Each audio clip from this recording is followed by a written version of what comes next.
बिना किसी झिझक के हम ये कह सकते हैं कि ब्लैक होल्स इस ब्रह्मांड के सबसे अजीब जगहों में से एक है। ब्लैक होल्स को अगर हम सिंपल भाषा में कहें तो ये स्पेस की एक ऐसी जगह है जहाँ की ग्रेविटी इतनी स्ट्रांग होती है कि कोई भी चीज़ इससे बच नहीं सकती, यहाँ तक कि प्रकाश भी नहीं।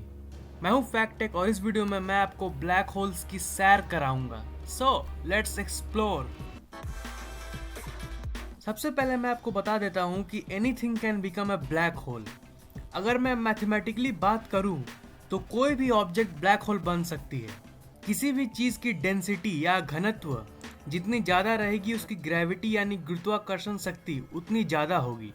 देखिए, ब्लैक होल सिंपली एक डेंस ऑब्जेक्ट है जिसका घनत्व और इसके चलते ग्रेविटी इतना ज़्यादा रहता है कि ये लाइट को भी अपने तरफ खींच लेती है। और लाइट इस यूनिवर्स की हाईएस्ट यानी उच्चतम स्पीड में ट्रैवल करती है। तो अगर लाइट बचकर नहीं निकल पाती तो बाकी सारी चीज़ें कहाँ से निकलेंगी? ब्लैक होल की ग्रेविटी से। पर किसी भी पदार्थ को ब्लैक होल बनाना तभी पॉसिबल है अगर हम किसी भी ऑब्जेक्ट को बहुत बहुत ही ज़्यादा कॉम्प्रेस कर दें। अगर आप माउंट एवरेस्ट को कॉम्प्रेस करके 1 नैनोमीटर से कम साइज में कर दो तब वो ब्लैक होल बन जाएगी। अगर आप धरती को कॉम्प्रेस करके एक मटर के दाने जितने कर दें तो धरती भी ब्लैक होल बन जा सकती है। वैसे भी हमें ऐसी टेक्नोलॉजी को निकालने की ज़रूरत भी नहीं है। Formation of A black hole. ऐसे बहुत सारे स्टार्स हैं जिनका साइज धरती से लाखों अरबों गुना ज़्यादा होता है। तो जाहिर सी बात है अगर उस स्टार को हम लोग इतना छोटा कर दे कि वो धरती के साइज में आ जाए तो वो एक ब्लैक होल बन सकती है। पर अच्छी बात यह है कि हमें ऐसा करने की ज़रूरत नहीं है क्योंकि ये ब्रह्मांड में ऑलरेडी होता है। जब कोई तारे की डेथ होती है जिसे हम सुपरनोवा कहते हैं तब वो अपने अंदर ही कोलैप्स करने लगती है और उसका घनत्व बढ़ने लगता है। घटते घटते उसका साइज इतना छोटा हो जाता है और उसका घनत्व और ग्रेविटी इतना ज़्यादा बढ़ जाता है कि लाइट भी अब उससे बच नहीं सकता।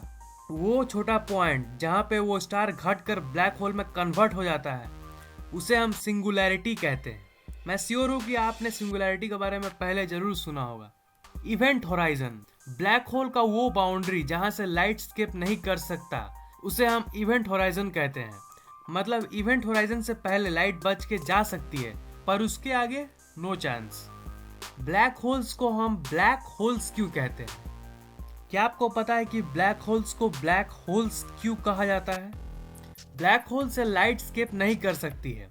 इसका मतलब ये नहीं है कि ब्लैक होल्स में लाइट नहीं होती है, पर वो जो लाइट है वो आपकी आंखों तक नहीं पहुंच पाती क्योंकि ब्लैक होल से लाइट बचकर नहीं जा सकती है। तो जब वहां से लाइट बचकर नहीं निकलेगी तो वो आपकी आंखों तक कैसे पहुंचेगी? इसीलिए हमें ब्लैक दिखती है। Black holes effect time. Black holes time को भी इफेक्ट करती है।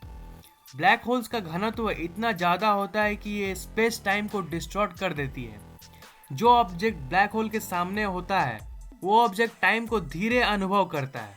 मतलब कि ब्लैक होल्स की सामने की टाइम बाकी जगहों के हिसाब से धीरे चलती है। मान लीजिए आप एक स्पेसशिप में बैठे जो ब्लैक होल की चक्कर लगा रही है। मान लेते हैं कि इवेंट होराइजन से दूर वो एक सेफ जगह पे चक्कर लगा रही है। उस समय स्पेसशिप के अंदर की टाइम बाहर के मुकाबले स्लो हो जाएगी और आप टाइम ट्रेवल कर पाओगे।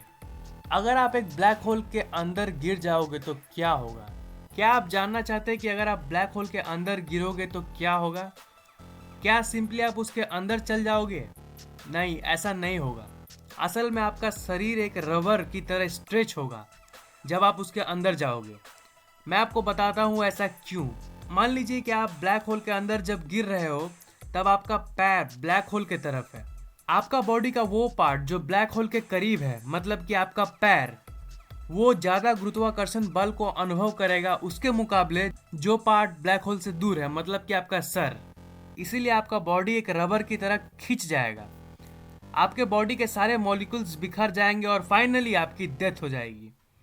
पर डरिए मत, ऐसा कभी होगा नहीं क्योंकि जो नियरेस्ट ब्लैक होल है वो हजारों प्रकाश वर्ष दूर है इस सौर मंडल से।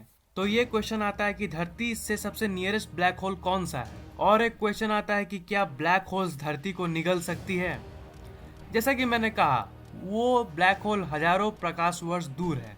सिग्नियस X1 नाम का एक ब्लैक होल है जो धरती से 6000 प्रकाश वर्ष दूर है और उसका मास सूर्य से 15 गुना ज्यादा है। पर वो इतना दूर है कि धरती या फिर सौर मंडल पर इसका कोई प्रभाव नहीं पड़ेगा। आपको डरने की कोई जरूरत नहीं है। लाइक कर दो अगर ये वीडियो पसंद आया तो, कमेंट और शेयर करना मत भूलना। और अगर आपने अभी तक फैक्टेक को सब्सक्राइब नहीं किया तो सब्सक्राइब भी कर लीजिए, क्योंकि मैं हर 2 दिन में ऐसे इंटरेस्टिंग वीडियोस अपलोड करता रहता हूँ। Thank you very much for watching. मिलता हूँ अगले वीडियो में।